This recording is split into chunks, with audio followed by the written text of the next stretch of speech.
Good evening, everyone. How's everyone doing? I hope you're not as tired as I am, actually, is the first thing. The second thing I hope is that I do not sound like a robot, because that seems to be a recurring theme around here.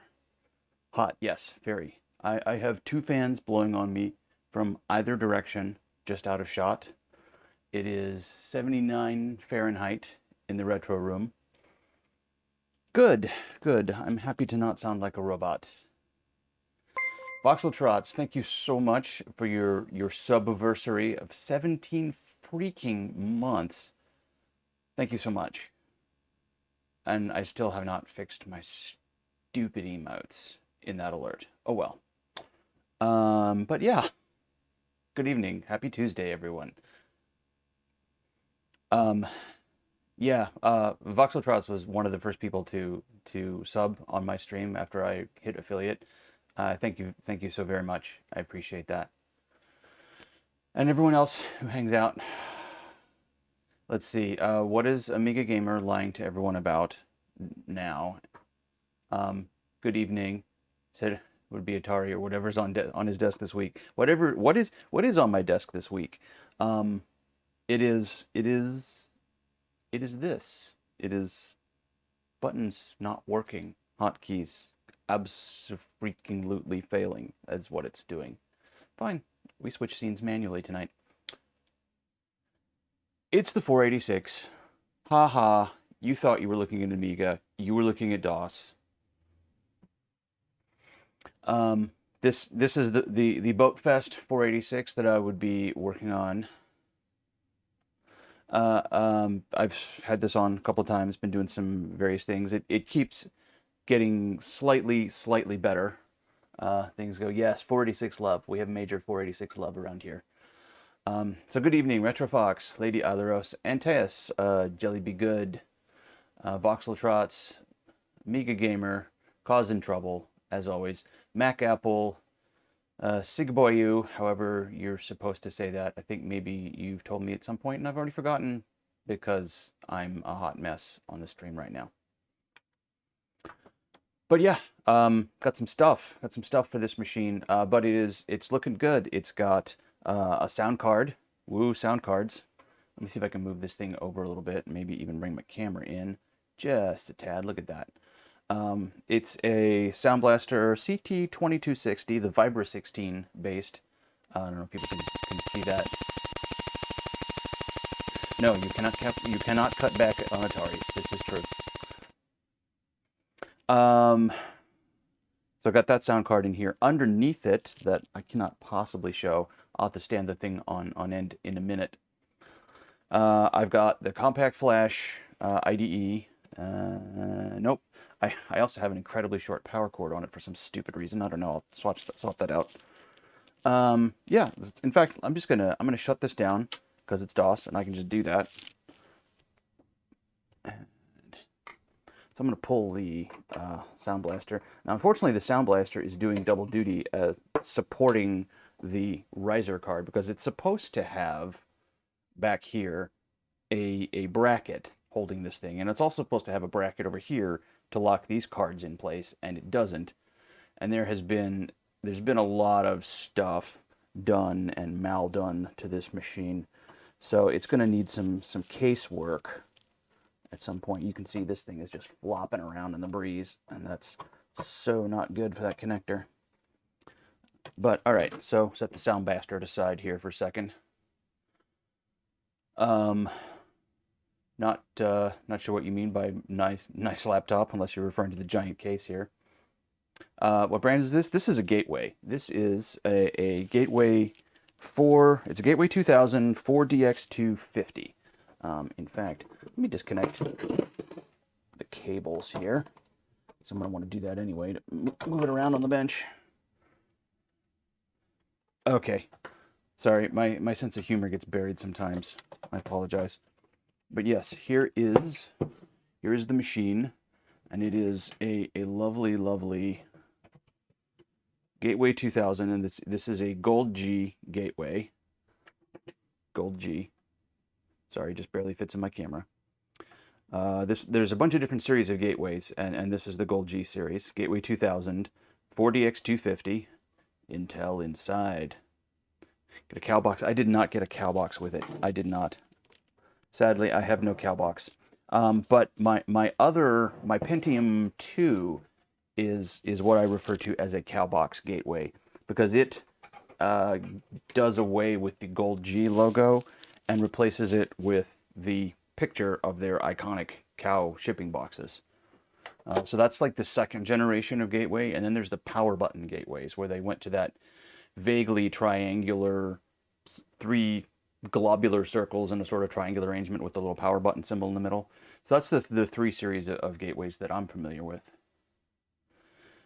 Speakers point in a weird direction. You see that a lot. And I mean, the thing about speakers is they're actually good in both directions as far as just putting out the bleeps. You just don't, you want to make sure that one side is isolated from the other. But yeah, you see that a lot just because it's easier to mount and stuff. It's still nice and loud. Once nearly bought a Gateway 2000. Good evening, ACP3s. How are you? But yeah, all right. So over here, back, zoom. I have added a fan to my heatsink. This has reduced the temperature on this heatsink by about 23 degrees, and that's 23 degrees C as well. This thing was 63, 64, and now it's holding stable at about 40, 41. So that's nice. Here is the bracket-mounted CF card adapter. Moo cow indeed, yes. So I like these adapters because you have external access even when the case is closed to be able to pop your hard drive in and out. And I use that to transfer files from my modern machine. Gateway to more superpowered computers, yeah. All right, so we got 8 megs, I almost said gigs, 8 megs of RAM over here. I'd like to find some more. I have a box full of old memory back over there on the shelf that I need to dig out. I've also dropped the Gotek in from my 386. I basically gutted my 386 and put all the parts in here. I put the Vibra 16 in here. Even this machine came with a Vibra 16, but this one is a slightly better model, most only in that it has an onboard power amp and can drive speakers. So this is the 4-jack model. The one that came in here is a 3-jack model and doesn't have the output amplifier. I don't know if I'm really going to use that, but if I ever wanted to use it with passive speakers, I thought it would be nicer to have the power amp card in here. Buying an 8 meg upgrade for your 486 cost, yeah, I remember going from 16 megabytes that my Pentium came with to 32 and then to 128. And that was a chunk of cash back then, especially for a college kid. 46 around the time the x86 CPUs and active cooling. So I actually got into a discussion with someone on Twitter about this, and they informed me, rightly so, that the thermal dissipated power design of a 486 is about 11 watts. So that's like, it's an 11-watt heater. It's not putting out that much power. This machine did not come with active cooling. As far as I can tell, it wasn't sold with active cooling. This model with the 50 megahertz, maybe faster ones. This motherboard should be able to go to at least a 66. Yeah, I'll bet the 100 megahertz needed it, but these days, I mean, these things ain't getting any younger. They ain't making any more. So I'm one of those people that just goes and slaps heat sinks and thermal management on just about everything, because it helps. And it doesn't hurt either. It's a very quiet fan that I've got installed on here. So nothing, it's not going to bother me. And I had it lying around from when I was experimenting with cooling fans on my Mister, which also is 10 watts dissipated power. Theoretically doesn't need one. Parts, it's the DE10 Nano, at least the one that I bought, has a part, it's the industrial FPGA part. It's rated like 110C. Probably never going to need the heat sinking, but I'm like, why not? Heat sinks on your VICs and SID. Yep, my VIC2, my SID, my PLA, and the one that has a real PLA, they're all heat sinked on my C64s. 486 ceramic. Yep, this is a ceramic package 486. And I've got this heatsink on now just with thermal paste, not with adhesive. And that's something I do want to fix. I think I've got, yeah, I have thermal adhesive. Why do we do anything in this hobby? Because we can, exactly. Now, assuming this stuff isn't dried up, like my last tube was, I should probably remove the thermal joint compound from here and replace it with thermal adhesive, just to lock it on there. I took it off because partly I wanted to see exactly what part 486 this was, but also because I just wanted to redo the thermals. That's just anything that puts out any heat on these machines, just generally a good idea to redo the thermals, because that has a lifetime. So it's got a mess of really much too long cables in here, but it's working good. So we were running PT for DOS there in the intro, the MS-DOS port of ProTracker that someone on Twitter pointed me to. It's nice. Oh, I also need a better battery for it. As you can see, I'm using this hacked up AA holder. It's supposed to hold 4, but I've got a holding 3, and it's like mini grabbered together and plugged into the battery port there. I really need to get a proper battery. This is the one that came in it. It's one of these Rayovac 4.5 volt alkalines. This one is set up for an alkaline, not a rechargeable. So I'm going to get some 3 AAA holders on order, and just mount a 3 AAA holder right here, because there's all this space. There's not really possible to put any drive bays here. I could theoretically put a full-length card here. There's card slot retainers here. I have full-length cards, but I'm never going to put one in here. However, I am going to put one card in here, and that is this. This is a new old stock, still in the factory shrink, Etherlink 3 PCI version. I was just like, I need a network card for this thing. I went on eBay, and I thought, I had an NE2000 in my old one. I'm going to splurge on a 3Com, and I found this for like, I don't know, 25 bucks. And I thought, sweet, it'll have the discs, it'll have the manual, it's all good. So I can put this in there. This machine does have PCI slots.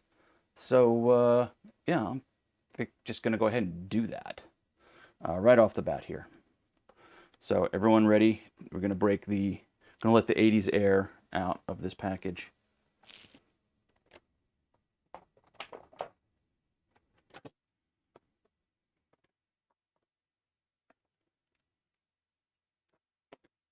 Vogons, yep, that's exactly where I found it. Yeah, fresh 80s air, indeed.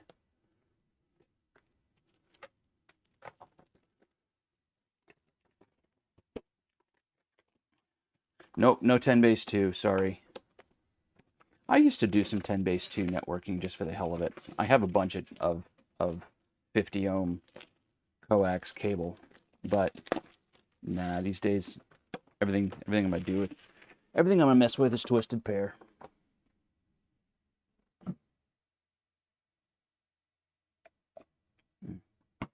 Sorry, quick beverage. That was in a long time. 3C509. It's not even a 3C509 though. It's a 3C590, and it's the twisted pair only version. And this took me a little while to figure out what in the heck I was actually buying, because I wasn't aware of this part number as a PCI card. But turns out there is a PCI version. The twisted pair only is PCI. Getting a bit of mileage out of Vogons. Yeah, Vogons is a great resource for working on old PCs. Absolutely.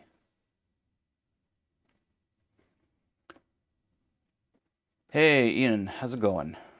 How are you? We just tore the shrink wrap open on a new old stock Etherlink 3 card. Now, originally I bought this card because I needed something to host an XT IDE ROM because I was having so many problems with the CF card. Turns out I don't need that in this machine.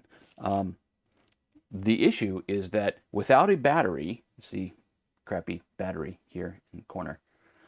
Without a battery in this machine, even when you go into setup and set all the settings, it just freaks the freak out. Like, I can't even set the year right on the date. Nothing retains between reboots. It just has an absolute conniption fit if you don't have a battery on there. As soon as you do, it was perfectly fine with my 1 gig CF card. I'll have to try a 2 gig in there, see if that works, because 2 gigs would be nicer. But here we are. Look at this. We'll get the manual, registration card. We've got floppy disk. Oh man, seeing this disc brings back some major memories. I had so many of these lying around when we were installing these cards in PCs where I used to work. After high school, my first semester out of college, I did an internship at a local manufacturing company in their IT department, and we were upgrading to 233 Pentiums from mainframe terminals, most of them. And so we were slapping net cards in all these machines, all these 3Com ether discs. I remember that. Send in the registration. Is 3Com even around to send it into? 3Com Corporation, attention NAD Technical Publications, P.O. Box, blah, Santa Clara.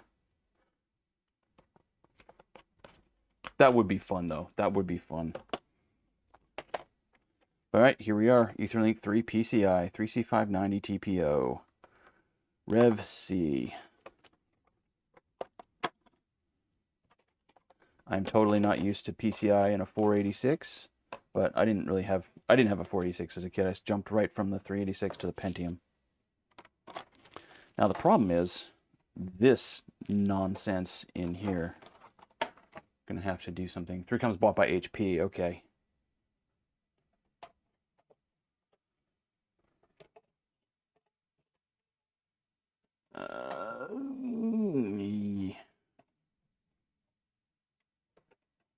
Absolute nightmare freaking cables. You know what? I'm gonna reroute this. I've almost got the cigarette smell out of this machine. Almost, but not entirely.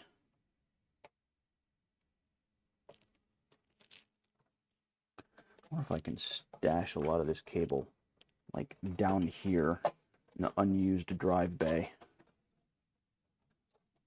It might be something.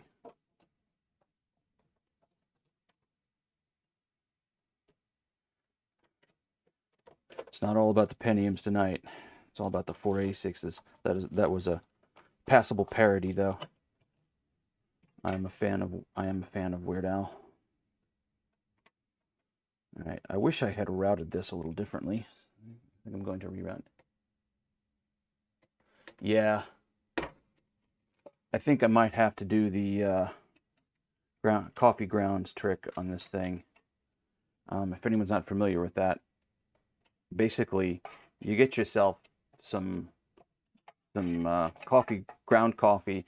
I get it in those pre-ground packets ready to toss into a crappy brewer, and you just take a few of those, put them inside the case, close up the case, let it sit for however long, and the coffee grounds through the infusion packs just absorb that odor.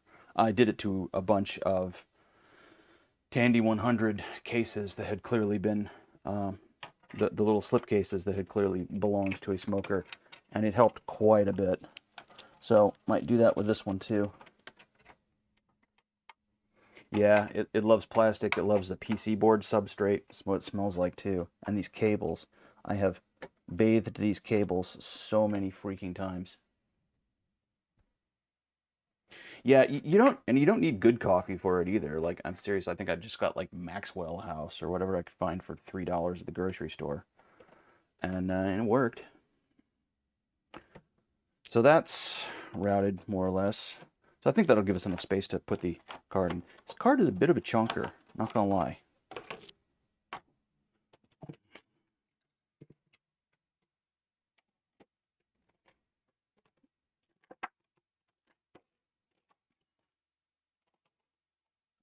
So clean. No scuffs on the chip. These cards that you find on eBay, they're all scuffed to hell on this chip. Like someone's tossed them in a pile of cards for 4 years and shuffled through them. So I'm gonna have to get this card port cover out of the way, and then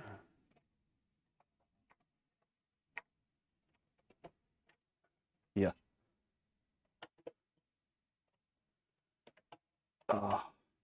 This card is huge. This card is so much bigger than the crappy NE 2000 I have in my 386.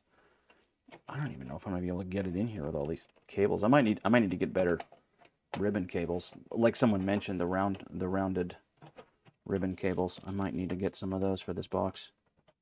Oh, oh no, oh no.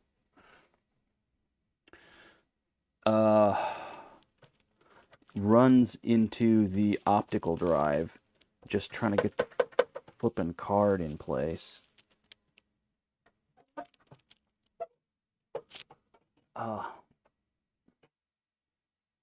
Hey, Commodore Chronicles, how you doing? Yep, this is the Boat Fest 486 that nobody wanted. And I was like, sure, I'll give you $20 for it. It's a decent machine. I'm happy with it, but man, so I love that it's a small case and a small form factor machine, but yeah, small cases and small form factors have their problems. So there is another PCI slot on this side.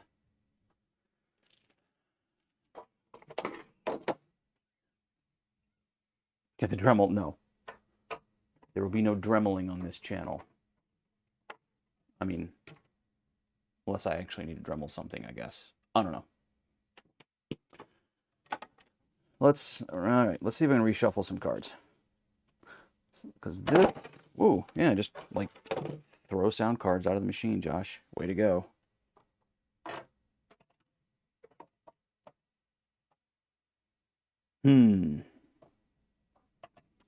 So, I suspect, well, yeah, I mean, optical drive is nice, but even worse, it's actually running into the frame here. It's not even running into the drive, it's running into the frame. At least this card is. I think that what the designers of this machine actually intended you to do is this: to remove the riser and then install the cards and then reinstall the riser. Because I suspect that this riser used to go down into a channel back here that was attached to this back plate. Let me move my camera a little. And that would allow you to get cards in here. And there's no screws, there's no screw holes over here to retain the cards on this side. There was clearly a bracket that slid down on this side to retain there. So I think this is what's up with these slots.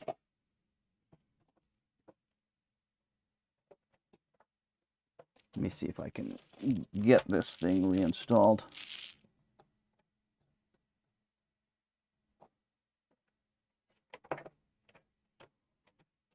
Oh, what a mess. What a mess. All right.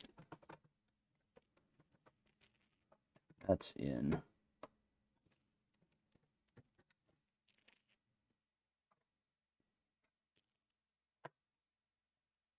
Now, to massage this thing into its spot.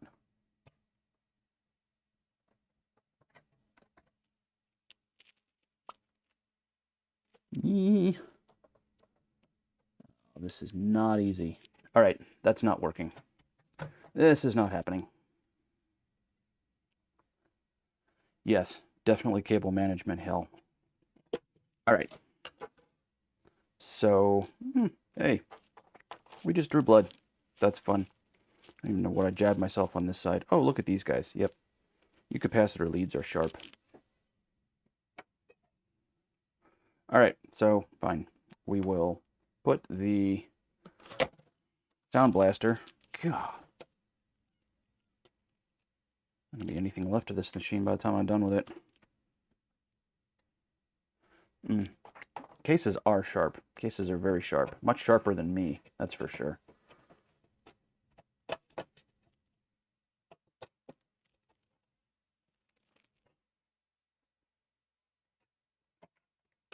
All right. Put the card in there. That lines up, and then get this riser in place, maybe, possibly. Dang.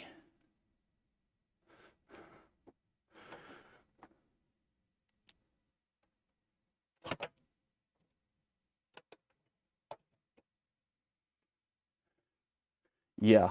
Yes, we have both had blood sacrifices to our machines, Lady Alaros. This is true. All late 90s PCs. Mid to late 90s.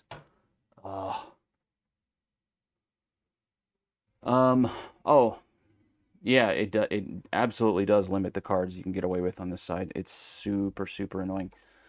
There are TCP stacks for DOS, absolutely, and TCP packet drivers. I don't know that I'll do that. I might be limited to just like Windows for Workgroups, which would be fine. It's just kind of a completionist thing, even to put a network card in this machine, because I'm honestly pretty unlikely to want to do network stuff with it. If I get this into there. Nope, just flat out will not fit. So the Vibra 16 will not fit on this side. Nor will the Etherlink 3.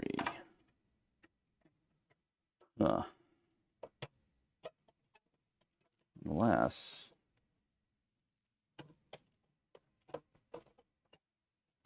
maybe I can get it in there by just tilting the riser back before I install it.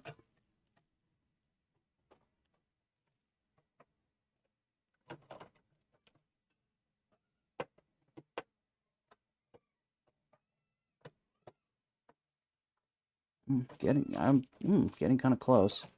This might have it.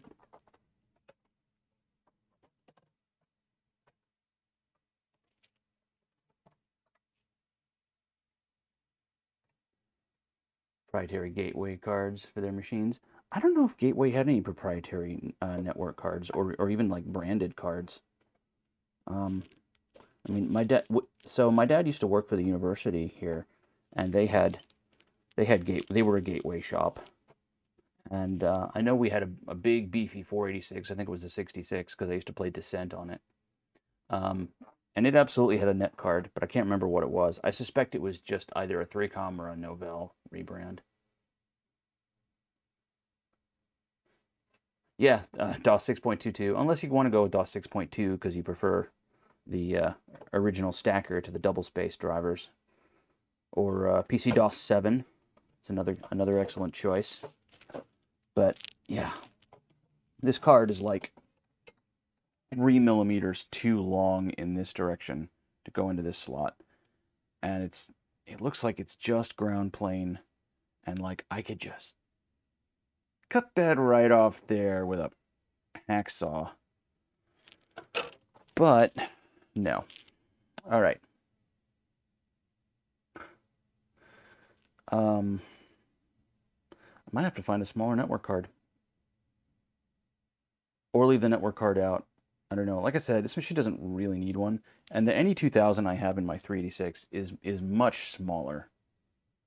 You know what? We're going to do this. I have the 386 right down here. Right down here. It's clipping actually both NTAS. It is very unfortunate. So I am going to hang on a second.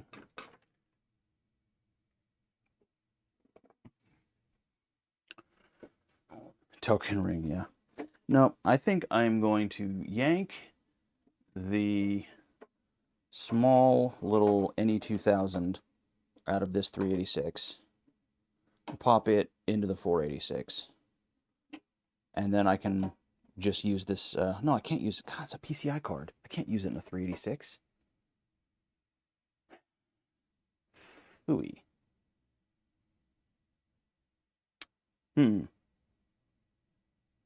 Hey, Lady Atheros, you need a network card for your 486? Mindflare Retro, how you doing? Good evening. We are being frustrated by the physical limitations of this compact Gateway 486 desktop case that will not in any way, shape, or form fit this brand new old stock network card that I bought for it. So for the moment, back into the box you go.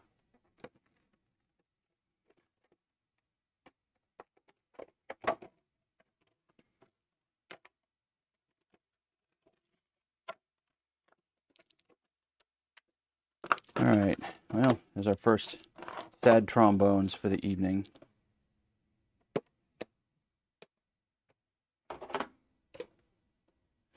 Yeah, Lady Atheros has a nice spacious case for her 486. Unlike this tiny one that I got. Oh well. Onto the shelf. Onto the shelf. Ag nabbit. That's annoying.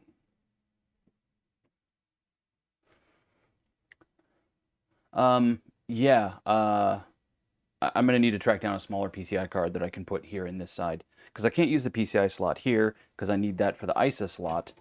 I can't put the ISA card in the lower ISA slot here, because it runs into the fan that I just installed on the heatsink of the processor. So this slot's useless. This is a combo slot, PCI or ISA, but it kind of has to hold the ISA card because that's the only place it'll fit.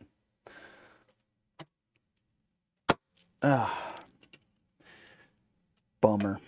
Well, that's how it goes in this hobby. And frustrations of, yes, this is in fact the authentic 90s DOS PC experience right here. 100% authentic 486 experience.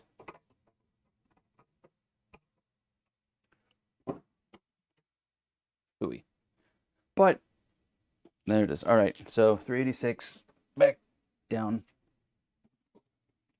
I don't know what I'm going to do with this machine. I really like it. It's a Compact Desk Pro. It's got a very, very stylish looking case.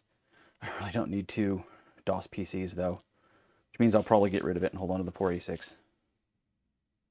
But all right, that is kind of where we're at now for the moment. So maybe I should actually just put the case back on it if I can find it. There it is.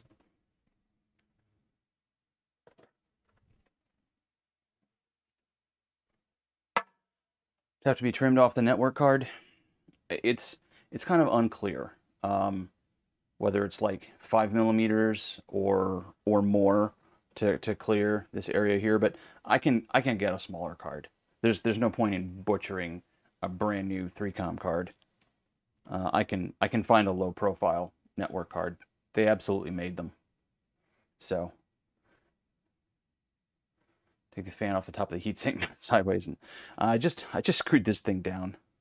In fact, you know what? Actually, that'd be another. That's a thing that I can do right now, is permanently attach this heatsink to the processor. Let me find some foam. Thought I had some.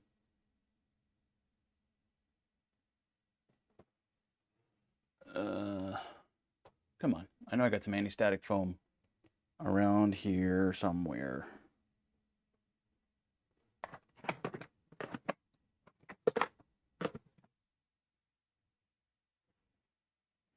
Maybe it's on this shelf. I just need some place to put the processor while I remove the old grease and attach the thermal adhesive.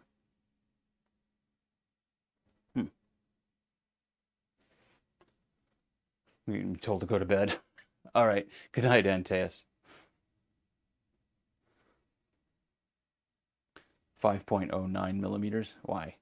What is about 5.09 millimeters? P4 built too fast for old DOS games. Some of them. Some of them, the ones that can't adjust their speed and expect to run on slower machines, yeah. But, you know, there's definitely some that you will successfully run on.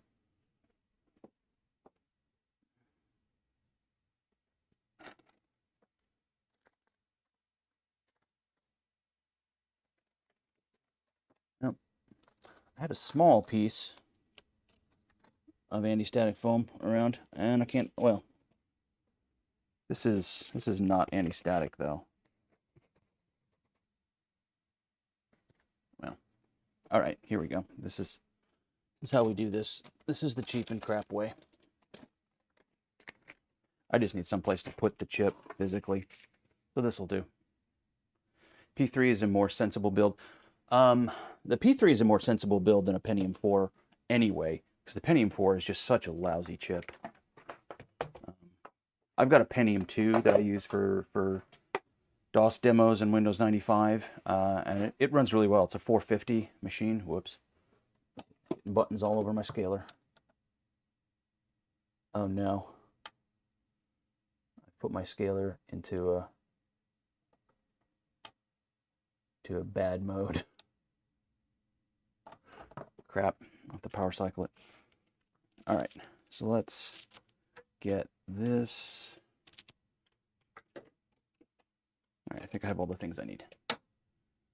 Do a meeting thing. Good luck. Thanks, Lady Elleros. Thanks for stopping by. Good luck with your meeting thing. And the rest of your 486 build as well. All right. So I've got this guy just on there with crappy thermal paste. So we'll just slide you off of there. I say crappy. It's the lower rated stuff that I use for things like voltage regulators, rather than something good to use for CPUs. But like the power dissipation on this chip is so low that it doesn't really matter. But I do have to get it off of there so I can apply thermal adhesive. So get the alcohol.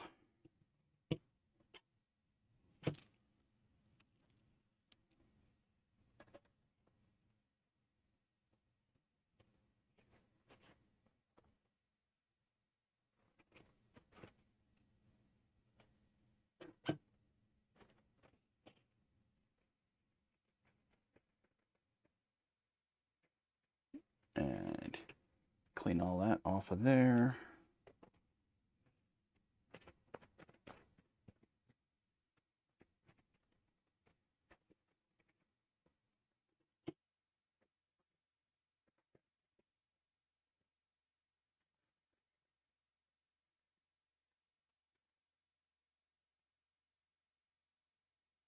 All right. That is pretty good. There's still a little bit down in the crevices of some of the printing, but generally just good, generally fine. Let's get it off of this side as well.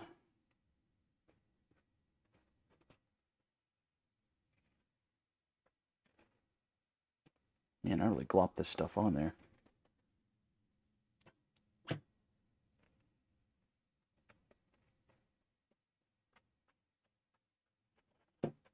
This originally had one of those adhesive thermal pads on it. I pried that loose because I hate those things.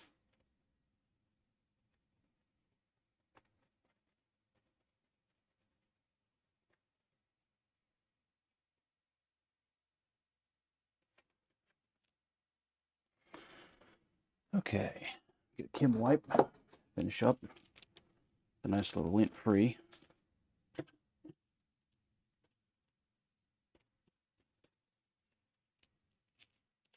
Good there. there. All right. Let that evaporate and open the... Good evening. How you doing? I'm guessing this is you, Aaron, under the last account that you logged into Twitch. All right. Now, after removing all that heatsink, all that thermal grease, I really hope this stuff isn't dried up. I should have checked first, because otherwise I have to put thermal grease right back on it. Oh man, no. It's a brand new tube. Look at that. It's still aluminum sealed. Yay. So this stuff is a lot like heatsink thermal joint compound, except it's an adhesive and it will permanently bond. So permanently reattach this heatsink onto the 486. So I'll get to puncture our seal here and go to town. Yep, that looks good.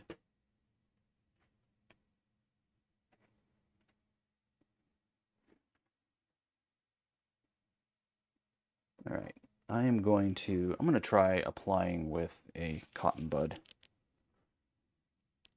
I don't really want to get particles in it, so I'll have to see if this comes clean enough.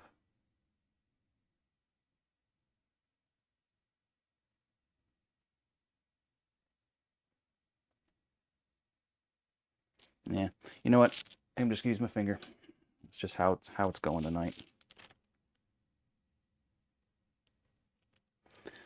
It sets pretty slow, so I don't have to worry about gluing my finger or anything.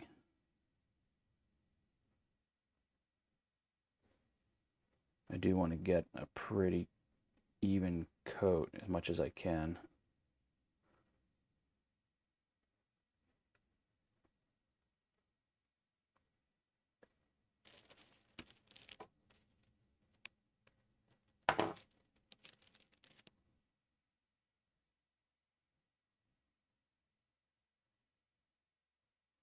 All right, that looks pretty good.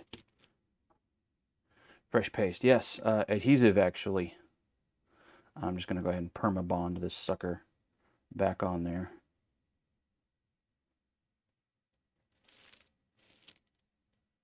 I'm going to use a little more than I would with paste because this is adhesive.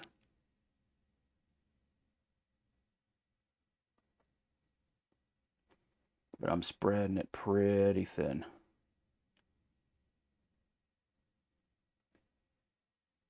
All right.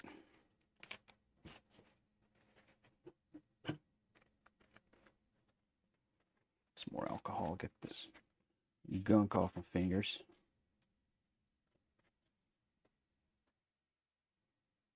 Hey, Texas Foosballer, how you doing?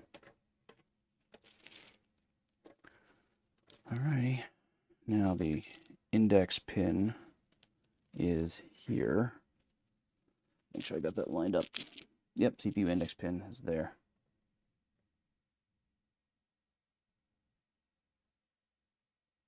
So this guy will just get installed like this.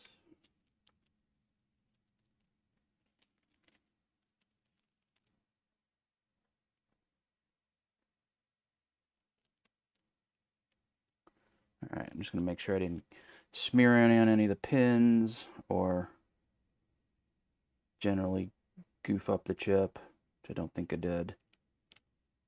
And just sight down the rows of pins, make sure everything is still straight, which it is. And then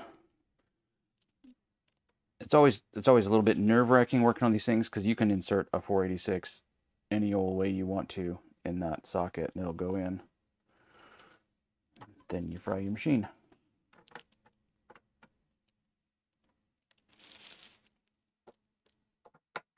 All right.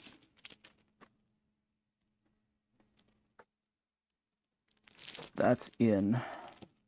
Now I'm going to clean up the tube of adhesive a little bit. Retro Swim, how you doing? What in the heck time is it there for you? Thanks for tuning in. Just reattaching the heatsink on this 486. I'm putting it on with thermal adhesive this time. It's the crappy stuff that I use. There we are. Camera might possibly focus on this. I don't know. 9:50 a.m. Oh, okay. That's not bad. That's not bad. I feel like it's about 8 or 9 in the morning when I manage to catch your streams as well. Being on opposite sides of this rock. All right. So let's go ahead and reattach cables. Boot this sucker back up. Make sure I've got everything reconnected properly. Oh, nice. Holidays are good. We like holidays.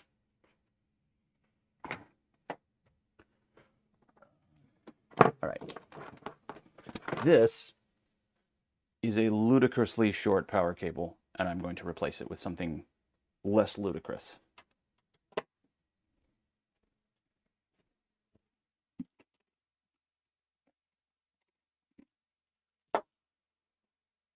I wanted something short. I wish I had like a 3-foot. That's like a 1 or 2. And yeah.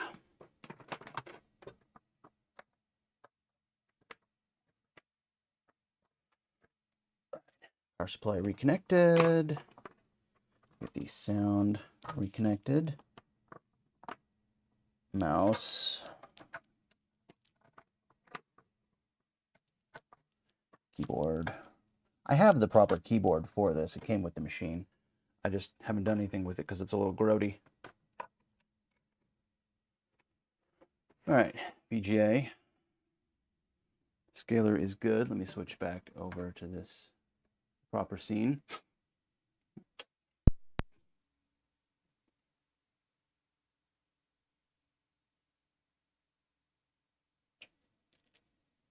Come on. That's not happy. Why are we not happy? I do not like this SAM-IM.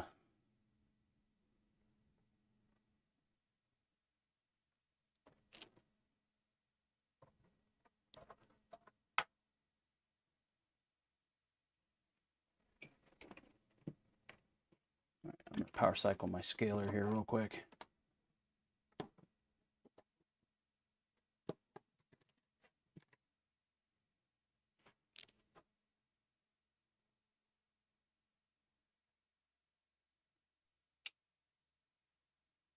Okay.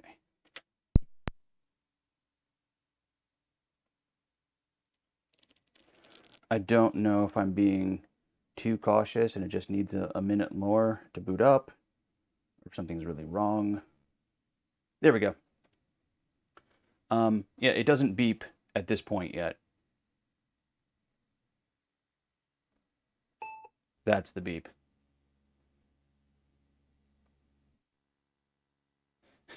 Yeah. Yeah. I mean, a lot of machines do that. They just take a little bit to give you any video. The IBM 5150 was like the worst about that. It would go for, no joke, 2 minutes if you had enough RAM in it while it was testing, and you get nothing on the screen. But all right, there we go. This is good.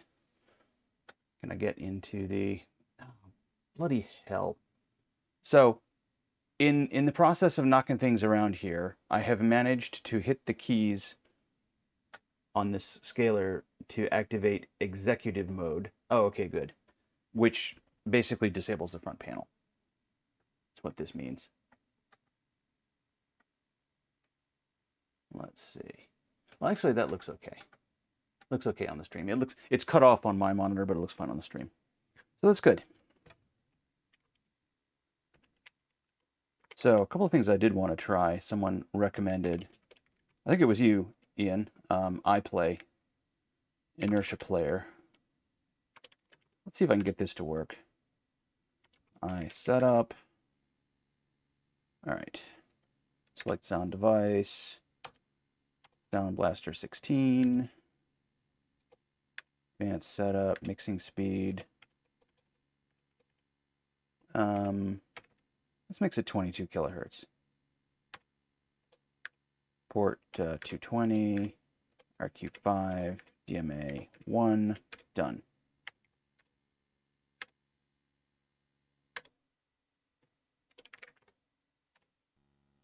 You did as well, Retrostream. Okay, cool. Yeah, I got a lot. I reached out to was like, hey, I'd forgotten all the good mod players. Someone tell me what a decent mod player is. I got some good recommendations. You don't like XMs? Okay, fine. You like mods? You like mods. We like mods. What else does it like? Impulse? Nope.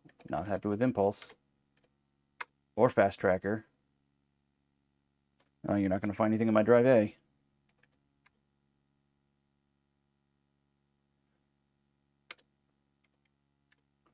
It plays Scream Tracker 3 at least.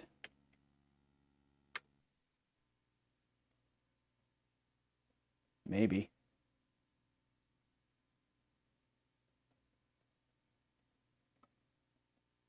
Xm's too new for Inertia Player. Should it be playing? Or have I crashed it?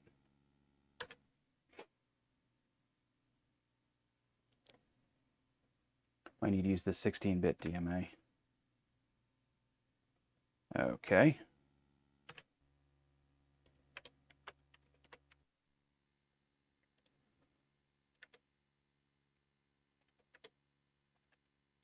We can do that. We can do DMA 5.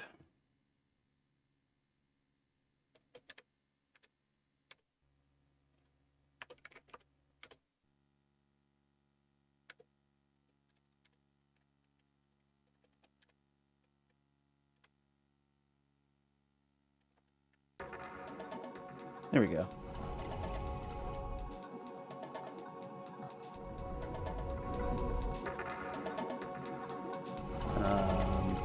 We gotta deal with the volume here.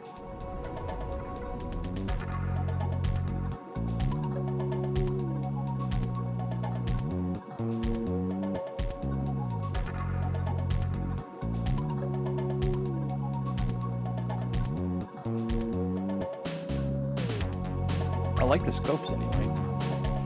Yeah, it's just kind of low volume.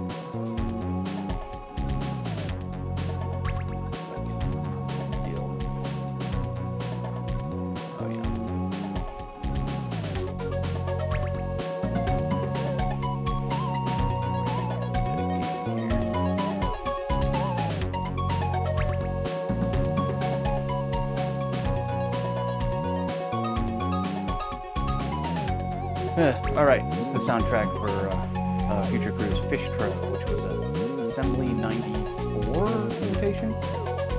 Cool. So that's working. I haven't braked it. And CPU heatsink is that's on there good.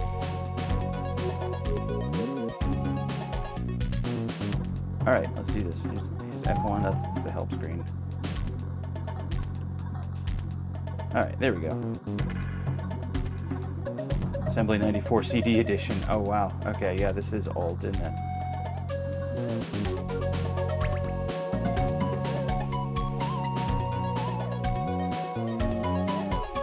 Oh, these messages. Good grief. All right. 5. All right, here's our spectrum analyzer. Every mod player's got to have a spectrum analyzer, right?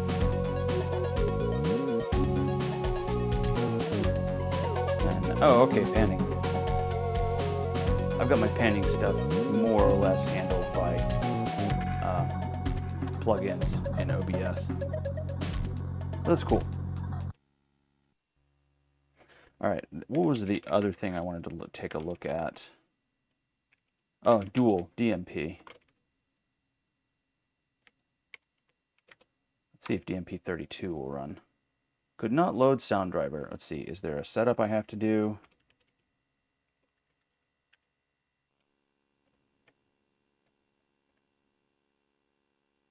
Sound Blaster 16. Yep, that's good.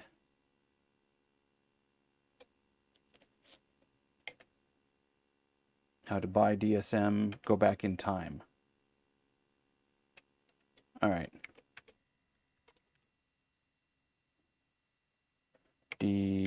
Setup. Setup sound card. Sound Blaster 16. 220. We'll go with DMA5 this time. Yes, IRQ5.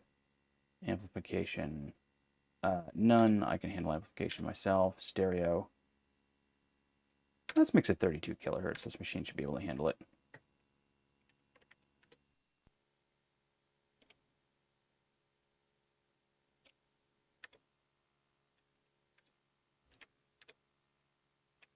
All right, see if I can find me some mods. Now, I was complaining about the handling of some mods earlier on Twitter. So let's see if this one comes any close.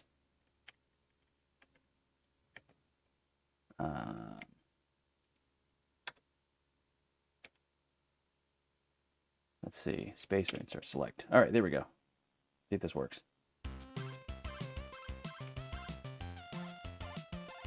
Wow, this is even quieter.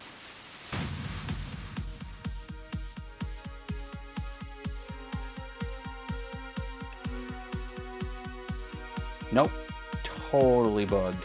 Absolutely bugged.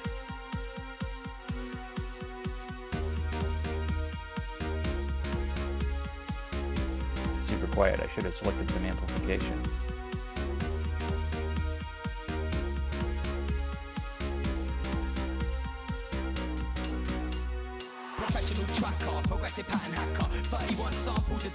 Yeah, wow, this is terrible. Okay. No fancy Pro Tracker for this one, but good. It's working. Software's still good. I'm glad to have the CPU. Hopefully, oh yeah, actually that's setting up pretty well. All right, I think it's time to put the case on this thing and move on, because there's another project that I do want to get accomplished tonight. Now, unfortunately, I'm going to have to yank the battery pack at this point. So I'll have to redo my setup next time I mess with it.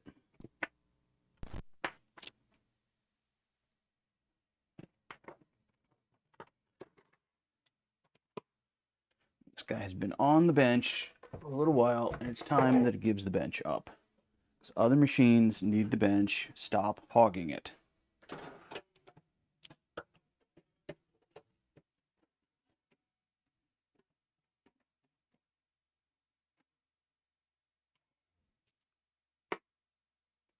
Somewhere I had some screws. There we go. It is a neat looking system. I like it. It has its problems. The case is small, but the case is small. That's kind of nice. It's considerably lower profile than my 386, although it might be a little wider than my 386. I'll have to check. But just, yeah, having a 486. A 486 is a machine that I never had as a kid. I played with them other places that had them, but I never had one, and I wanted one. And now I have one. And that's just how this hobby goes, right? There's a thing I wanted as a kid. No one could possibly afford it. But now it's like 50 bucks on eBay. So, set you down there, and then we move on to the Commodore. Like compact desk cases like that, let me fit the cards. Yeah, I like compact desktop cases too.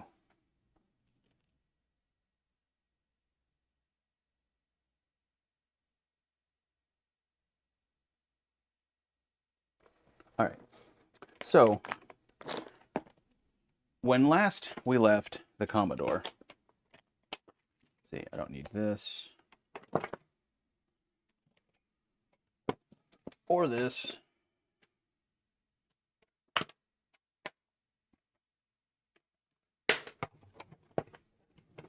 Still have your first 486, that's awesome. I only have my first Atari. All right, when last I left the Commodore, I had basically completely screwed up my Pi 1541. Well, okay, yeah, not everything is $50 on Fleabay. This is true, RetroSwim, this is very true. But all right, this is the Pi 1541 hat that I bought at VCF 2019, and like everything VCF 2019, it has turned out to be terrible influence in my life, and it's not working. And it's screwed up somehow, and I don't know how. And we messed with it at least one full stream with lots of people giving me advice on what, and thank you for that advice, by the way. Unfortunately, none of it panned out, so. Well, the show starts at the same time every Tuesday, so. How you doing, Tom? Thanks for tuning in. It's okay. All you missed was the 486. Now you get to catch the Commodore. So let's see. This is my Raspberry Pi 3B, which is not actually the Pi that I want to use for the Pi 1541, but it's good enough for now. Missed the best bit then. Yeah, unfortunately you turned up just in time for the Commodore Retro Hitch. Hey, Arcade Shopper, how you doing? So anyway, I finally said, screw it, I'm buying me a new hat. And I did. And it's been sitting on my desk for far too long. And it's time to put the blasted thing together. And by put together, I mean just throw it on the damn Pi. Oh, this is kind of cool. It comes with standoffs. That's nice. So yeah, this Pi 1541 I/O adapter. It's the hack up version, which, what does this one say? This one also, yeah, it's the same. They both got the same GitHub repo printed on them. It is also what I guess is known as the option B type. So it has a 7406. This has a SN7406N. You're here for me, not the brown. Thanks. Thanks, Retro Hitch. I hope you're doing a little bit better. All right, and this is also an SN70. This is SN74LS06N. This is a TI SN7406N. So I'm a little confused why there's an LS on this part. Works fine when you mount the D64. I got the file browser to work, but you have to use the right version of the file browser. One configured as a D64, not one that's just the executable by itself.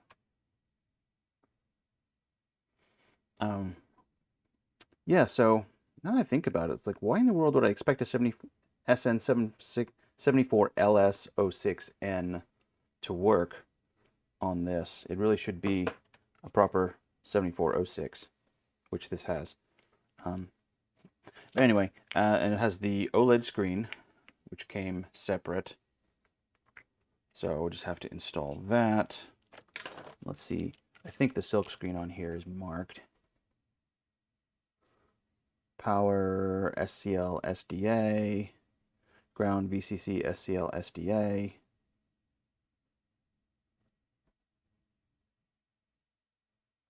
I mean, they just have power. They don't have VCC and ground broken out on the silk screen. I'm assuming they would not ship me the wrong thing.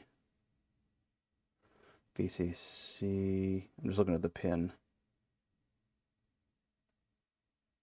Okay, yeah, that must be a ground plane, a ground port there, and it's not connected to that pin, but it's also not connected to that pin. Wonder if it's grounded up atop. Well, all right, I think this is probably right.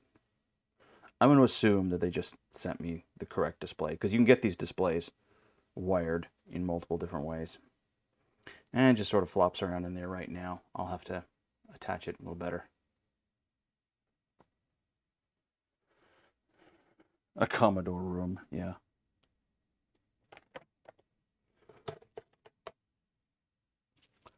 Lots of nasty flux on that, but probably okay for the moment. I am going to have to undo these mounting screws on the bottom.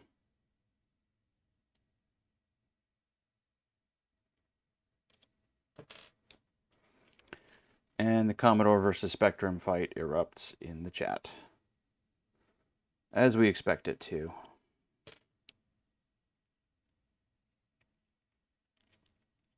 So now the question is, do I test this with this B, or do I go find my 3A plus?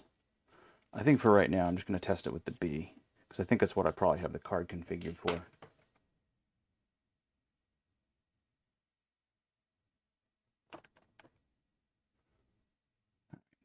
On we go. Yeah, there's like, all right, I really need to clean this thing with some alcohol, but I'll get to that at a later point. Got that. I also got a new IEC drive cable, even though I don't think there's any, I don't have any reason to think my old one was problematic. Since I was ordering, I was just like, hell, I'll get one.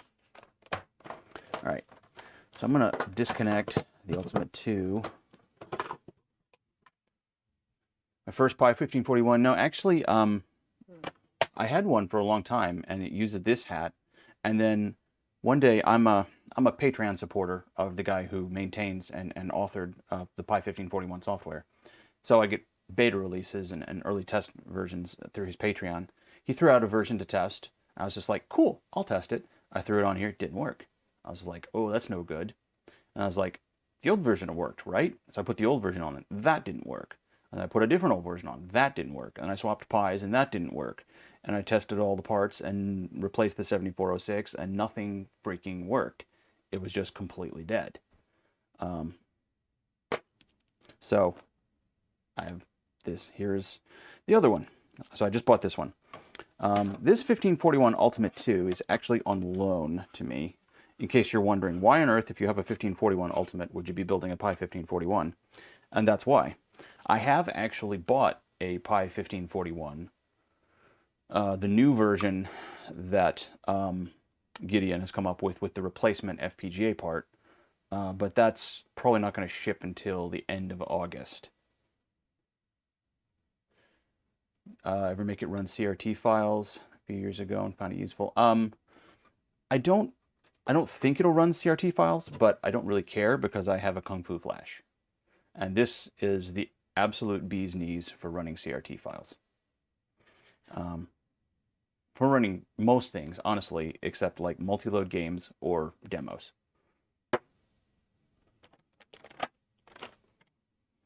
All right, let's get this plugged in. So, serial.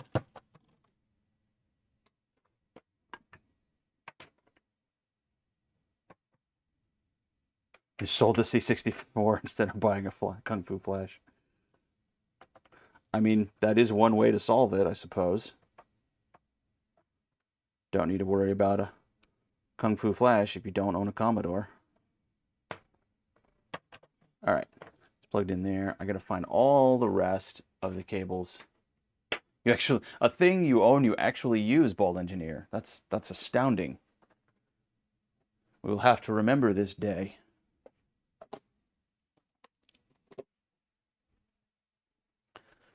Okay, now, oh, I also need, if I want to actually do anything with the Commodore, I'm gonna want to hook it up to the video. So that means video cable, and something to plug it into. Something to plug it into. You know what? I bet I have to use the Take 5X. Which means I have to find the Tank 5X. Here it is.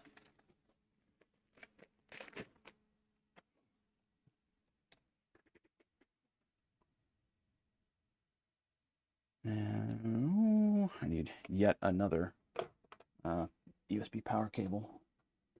This one for the retro tank.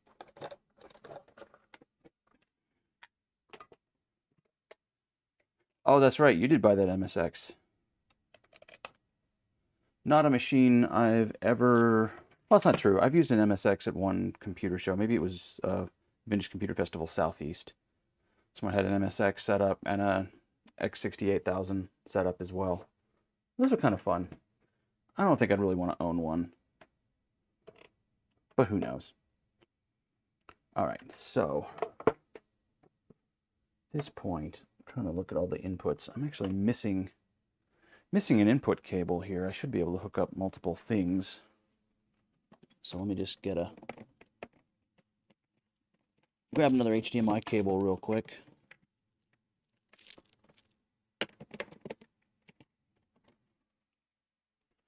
Not the cable I was looking for, but it's the cable I get.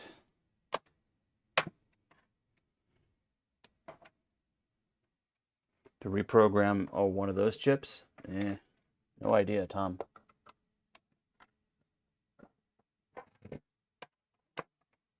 All right. So we'll patch the RetroTink into this guy. And then I'm going to take the other input cable here and plug that into the Pi so we can see what in the heck is going on with it.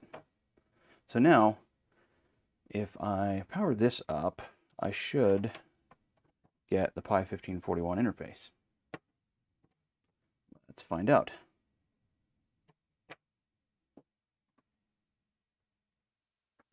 Yep, there we go.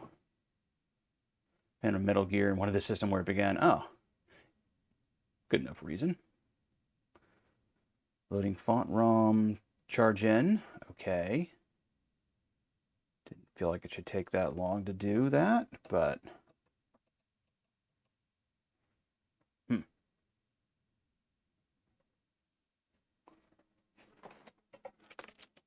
I have no idea what constitutes an MSX2 Plus, other than I guess it's slightly better than an MSX2, which is slightly better than an MSX1.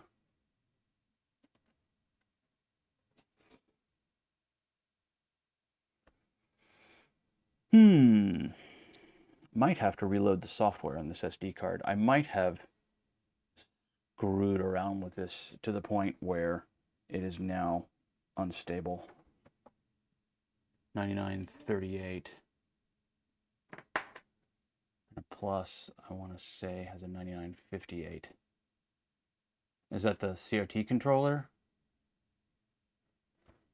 Yeah, so this should have all the ROMs from Vice and stuff on it. And I foolishly just assumed that the card was in a good state.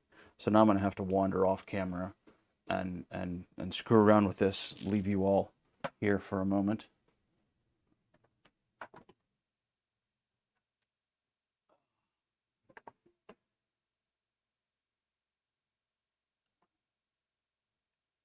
All right, so I can see I've got DOS 1541. I have a file here that calls itself chargen.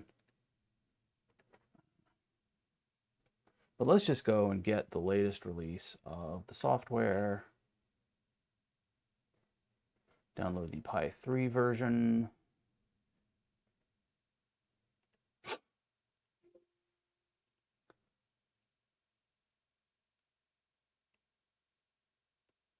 Place yes. Pretty sure these files I have are the correct ROMs and everything I need for 1541. But I can check. I think I have known good copies of those things archived in my C64 folder.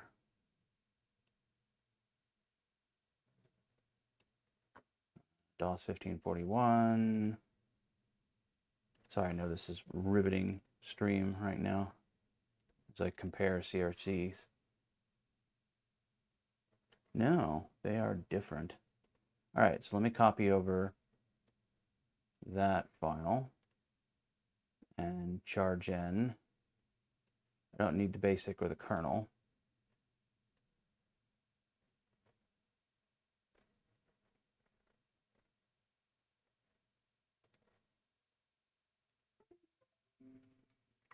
It's not a boot code problem because we're booting the Pi.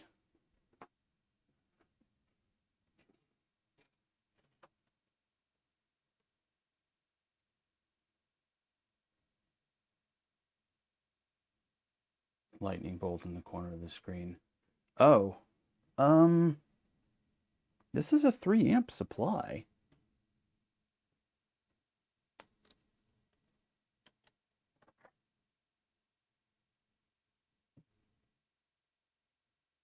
Unless I've got a dodgy cable.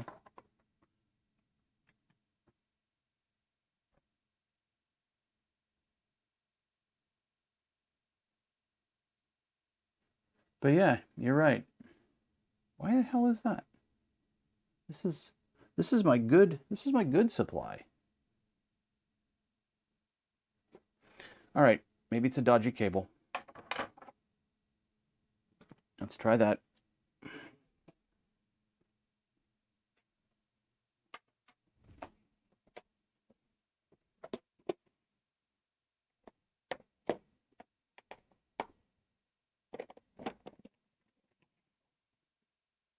All right, this is the one for my old cell phone. I know this one worked back when I had a cell phone with micro USB.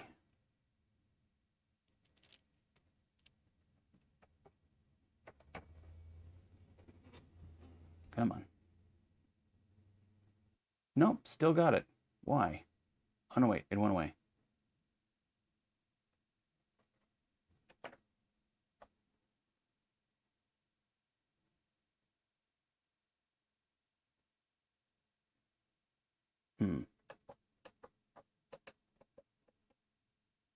And now I've got it. What in blue blazes?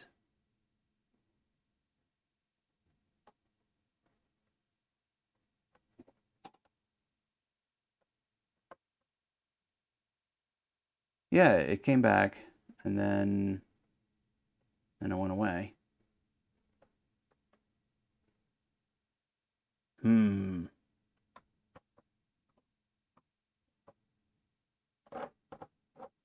These things don't have reset switches, do they?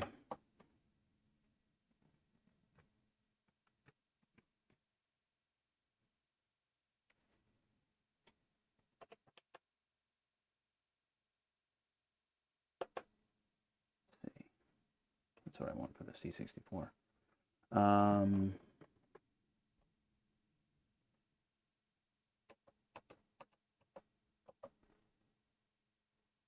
Well, I've got nothing on the I2C display.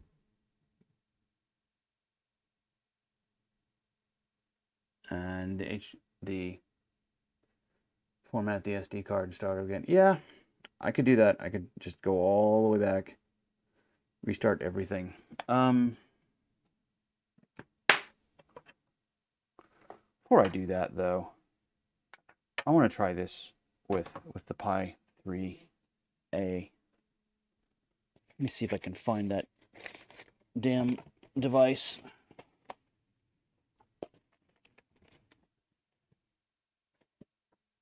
See, it might be in my Tubbo SBCs.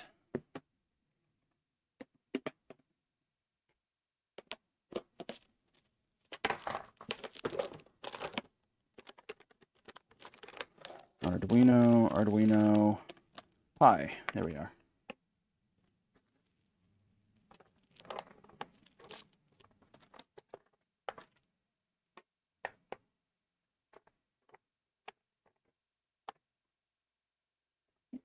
Yeah, Ian, I can totally get that.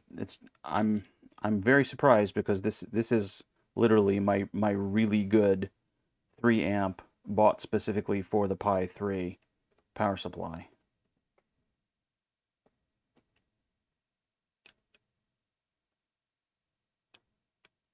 All right. Set U aside.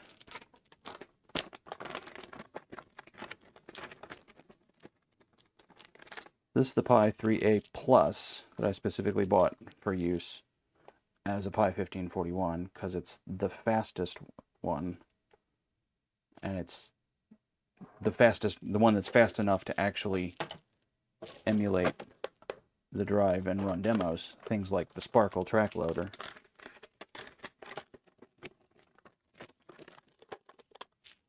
All right.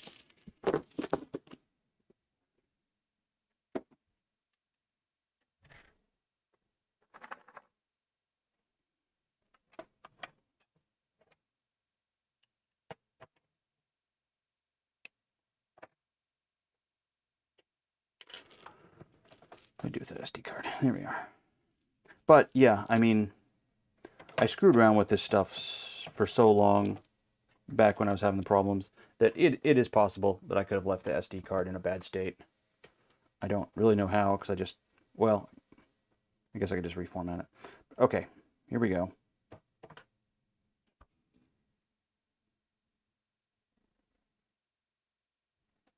3A plus. Yep, this is a 3A plus as well. You have to have the plus in order for it to be fast enough to really do this stuff. I don't know. I'm frustrated right now.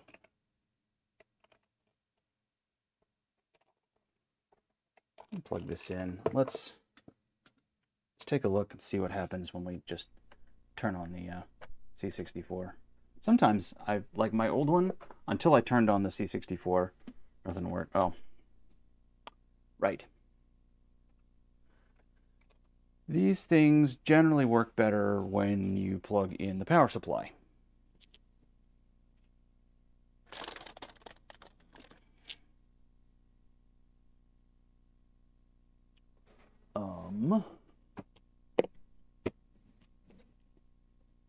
No, that's...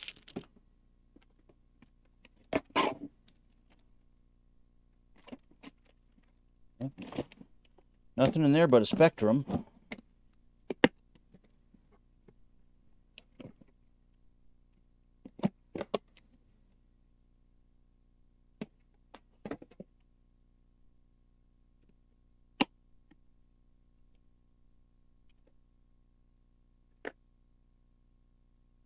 So many things strewn around this crazy mad science lab. All right. That's the Amstrad.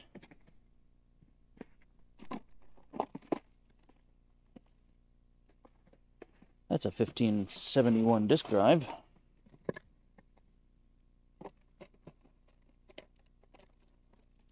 Oh, cool. So I have lost my power supply. This is going to be a great stream. Absolutely great.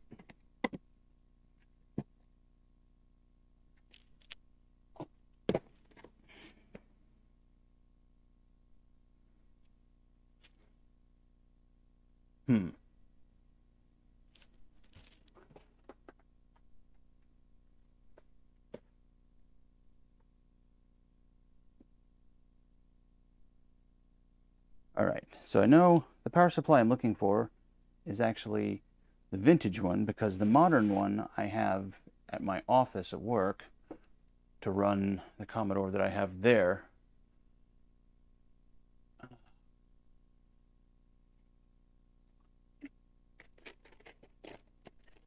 I'm looking for kind of a small one.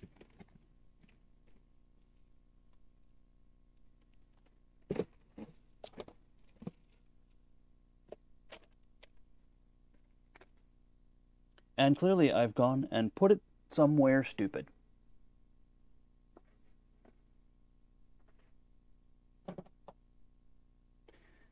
Look at the last place I had it. Yeah, exactly. Unfortunately, the last place I had it was almost certainly right here on the workbench when I was refurbishing it one after I got it.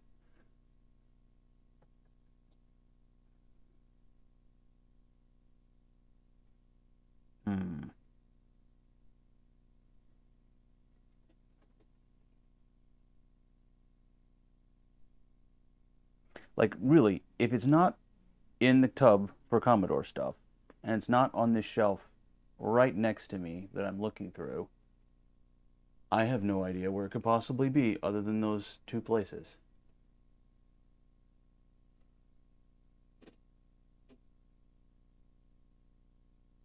I mean, other than anywhere, because I set it down somewhere stupid.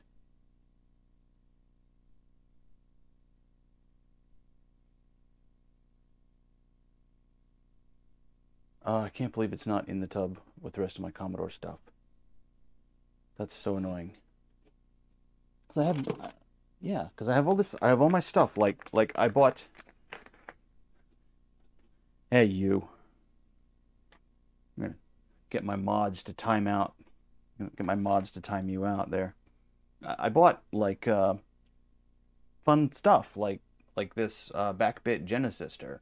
Allows you to plug in a Genesis pad to your Commodore safely. God, why can't I not move this thing correctly?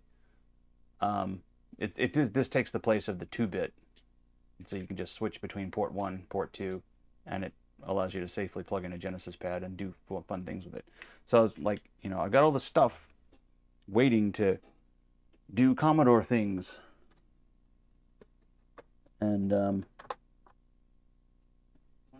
but not the power supply.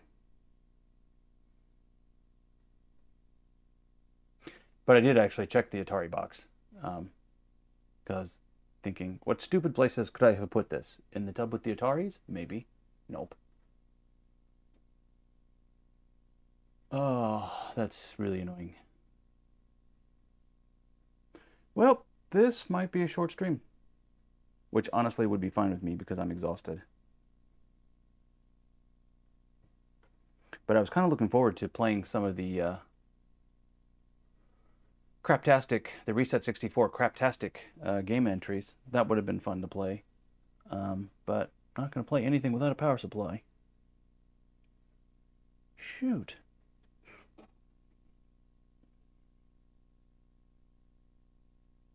Yeah, I'm not going to come up with it. I have no idea what I've done with the thing. The hat's drawing too much power? I don't know. Maybe I'm just bad luck for Commodores. You know? Like it's not showing the thing now. I can power cycle it again.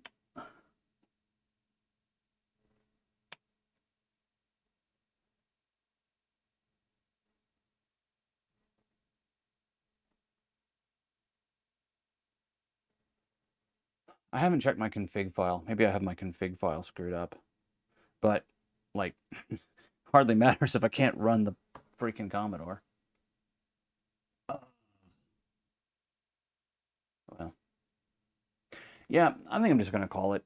This is kind of how things have been going, and I'm exhausted.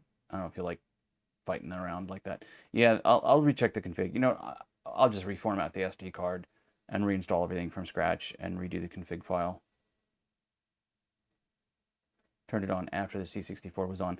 So, like my old one would definitely go into a I'm not quite ready mode, and as soon as I turn the Commodore on, then I get the OLED display comes up, and then it starts doing its thing. So, yeah, it could be like it's actually loaded the charge in, and it's just waiting for the Commodore to initialize it. Something like that. I'll get it figured out. But in the meantime, I'm glad to have the CPU thermals redone on the 486. And yeah, I'll hit you up on some method of communication, Ian, about that smaller net card for the 486, because that'd be kind of nice. Yeah, yeah. Bit of it's a bit of sadness tonight. I have a tiny apartment. There's not really that many places the bloody thing could be. But here we are. Oh well. Yeah, it's one of the black repairable, not the potted brick of death Commodore 64s, but the ones that are actually repairable. I opened it up and I changed the thermals and recapped it and did all the stuff. And it's a good little power supply. And don't know where it went. I wonder if I lent it to someone. I actually have a buddy who had a Commodore. I wonder if I lent it to him. I'll hit him up on about that. But in the meantime, thanks everyone for hanging out. Sorry the anticlimactic stream here, but sometimes things just don't work out right. But I appreciate you hanging out with me. It's been fun. This is the highlight of my Tuesday. Suffer through all my meetings at work, knowing I can come home and do some retro fun. So I appreciate everyone hanging out. All my stuff is way over here on another monitor. Trying to see if anyone's online right now. And no one I follow is up right now for a raid. That's fine. It's kind of just, I think, just gonna call it. It's dead. It's dead, Jim. Thanks a lot, Bald Engineer, Amigo Aaron, Retrofox, Ian Palpo, Amiga Gamer. Just going back into here. Arcade Shopper, good to see you as well. And Retro Swim, thanks for stopping by. Retro Hitch, Lady Alaros, anyone I missed, Bahamut Jiraiya, Buck Owens, and Tom T-Shack, good to see you. Texas Foosballer. I will catch you all around on your streams or other people's streams, or I'm back on Twitter, so I see a bunch of you all there now. I've decided to just go back there. What the hell? Done a dip package whilst barefoot. Probably. I've also stepped on a soldering iron while barefoot when I was a when I was a very young kid. My dad was working on something on the living room floor, and I just toddled on in and just put my barefoot right on the darn thing. I was too young to remember it. I don't remember it right now, but I claim that's where I get my my retro superpowers. I was bitten by a radioactive soldering iron as a young child. But until next week, have a good time. Stay safe out there. Have a good week. Do some fun retro, and I'll see you around.